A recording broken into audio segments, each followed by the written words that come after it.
Good morning, everyone. Welcome. My name is Menachem Creditor. It's my honor to serve as scholar in residence and rabbi for UJA Federation of New York. We bring you Torah and music, blessing, and community every weekday. We've been doing so since March 18th, 2020. Today it is Friday, May 31st, 2024. That is more than 4 years and 2 months of Torah every single weekday with friends from all over the world. Today, friends, is another day for learning Torah, for saying good morning to each other, for appreciating each other, and for giving Torah the ability to touch us and being decided enough to touch Torah back and to say, here we are, Hinenu. Let's see who's here. Good morning. Penny, of course. Thank you. Broadcast 1064, and today is day 238 since October 7th. We are in this moment together, and we do not miss the obligation to mark time and to be united as a people. So good morning to everyone. Penny, glad to acknowledge you and to welcome everybody else on Instagram. I don't know everyone's name, but I see everyone's handles. Arlene, Megan, my friend, so nice to see you here. Barbara and Arlene, Valerie and Jerry, Boker Tov, hi Jonathan. Lydia Shush, sending love to East Tennessee. I don't know that we've seen you here before. Welcome. Debbie, sending love to Colorado. I hope everyone is well. Let's see who else is here. Jonathan and Chana, Fran, good to see you. Good to learn together yesterday. Susan, Natalie, and Ron, Boker Tov, everybody. My apologies for missing some names, but thank God there are a lot of us here. Let's learn some Torah. Here we go. Marcia, today is your birthday and your wedding anniversary. Double mazel tov. Thanks for blessing us with that. And Fabrice, as ever, sending love to Paris.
Good morning, and almost good Shabbos.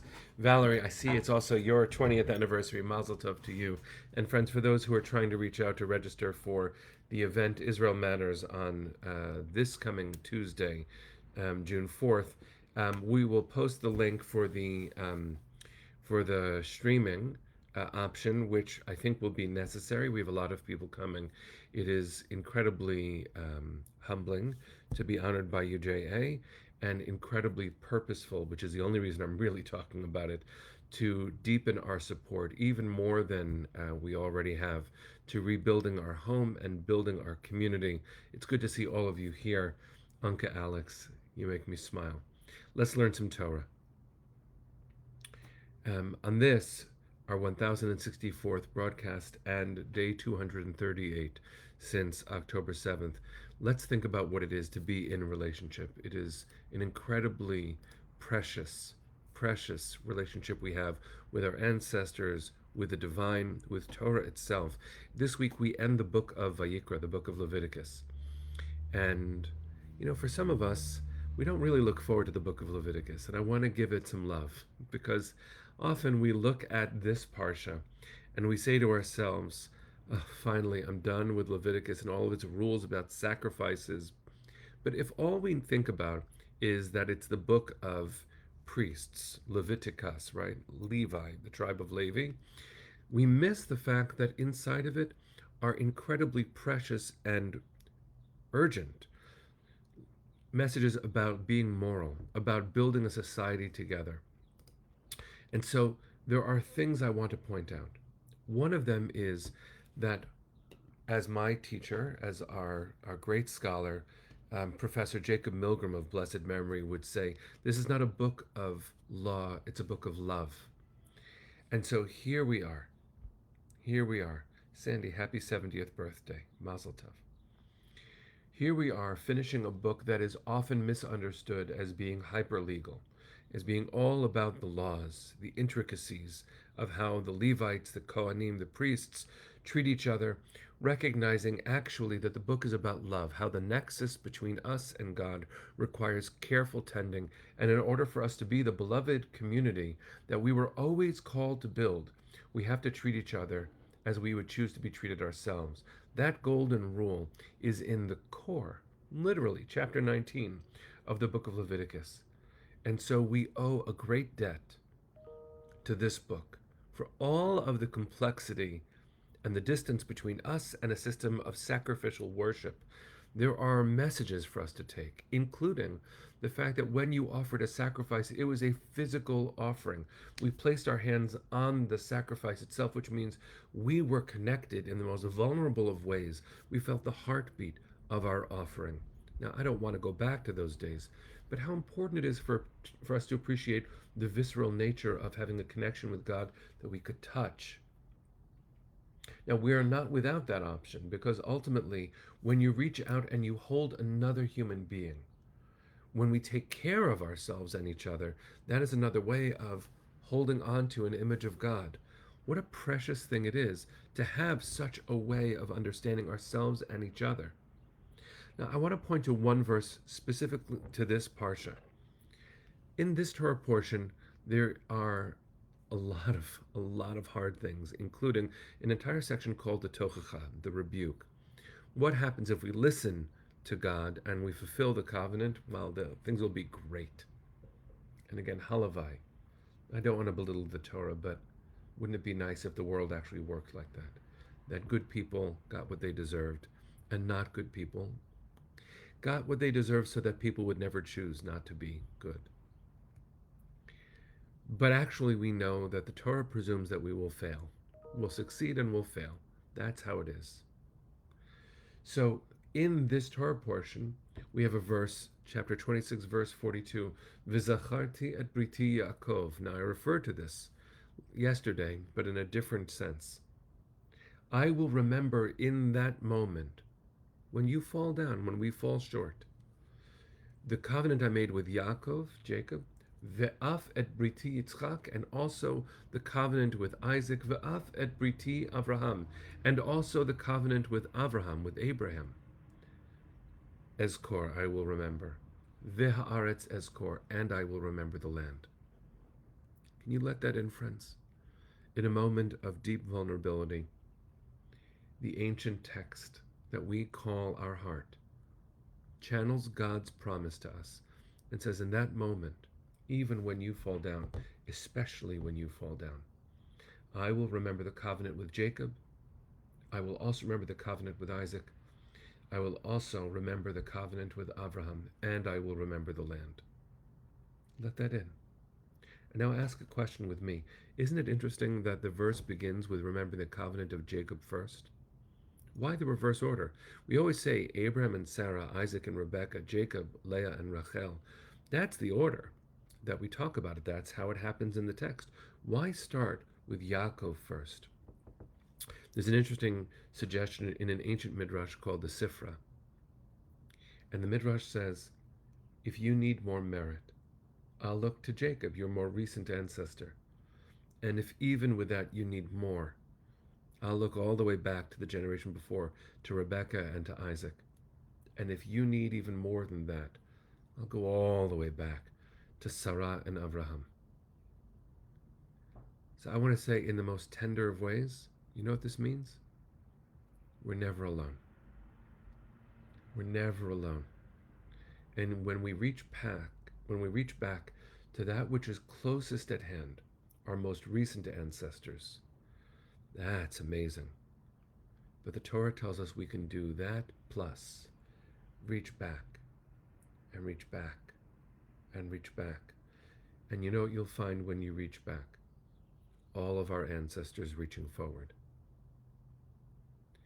The gift of Torah is that by connecting to it in a heartfelt way, you and I travel through time. We can feel our ancestors holding us, loving us, comforting us, and promising,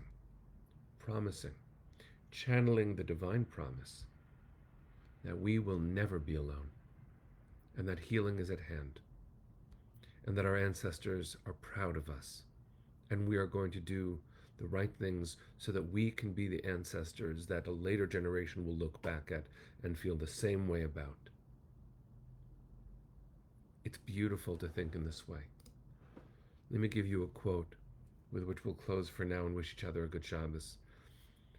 Rabbi Jonathan Sachs, of blessed memory, left us a legacy of incredible wisdom, beautiful teaching. And in a comment that he offered on this verse itself, he writes, Israel may suffer, but it will never die. It may experience exile, but one day it will return. It may undergo the most terrible persecution, but it will never have reason to despair. The placement of this prophecy that God will remember at the culmination of the curses of the Tochacha is one of the most fateful of all biblical assertions. No fate is so bleak as to murder hope itself. No defeat is final, no exile endless, no tragedy the last word of the story. Never. We are here and we will be here, and our children's children's children will look back with pride. And God will promise them too. In a moment where you feel alone, look at those 9 o'clockers who dug deep to find hope and build community and support our people and to support our homeland and to support our world every day, joining with countless others within the UJA family and within the world to do good, to repair what's been broken. Reach back to those ancestors, and if you need more, go back to those who founded our homeland, returned from exile. And if you need more, go back to those Jews who creatively created mysticism when the world stopped making sense. And if you need more, go back to those who invented rabbinic tradition when the temple was destroyed. And if you need more, go back to the prophets who reminded us to be good. And if you need more, go back to Moses, who was brave enough to go back to Egypt to save us all in the name of dignity and in the name of the future, in the name of God. And if you need more, go back to Jacob and Leah and Rachel. And if you need more, go back to Rebecca and to Isaac. And if you need more, go back to Sarah and Abraham. You are never alone. We promise our descendants, promise with me, we promise our descendants, we will always be with you, just as our ancestors are always with us. It is beautiful to be part of this chain of tradition. It is comforting to know that our ancestors are holding us and that we will be the ancestors to hold the future too. We promise. One day, a long time from now, if someone who's feeling alone turns back to the broadcast of May 31st, 2024, just remember you have a community of loving ancestors gathering together every day to make you proud. That's why we're here.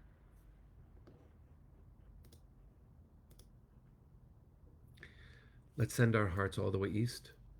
Sing some Torah with me. Kolon balevav penima nefesh Yehudi homia ulefatei mizrach kadima ayin letzion Sophia. Od lo avda tikvateinu, hatikva bat shnot alpayim, להיות עם חופשי בארצנו, ארץ ציון וירושלים. להיות עם חופשי בארצנו, ארץ ציון וירושלים. Shabbat Shalom, friends. Bless you. See you on Monday. Rest. Bring them home now. Am Yisrael Chai. Shabbat Shalom.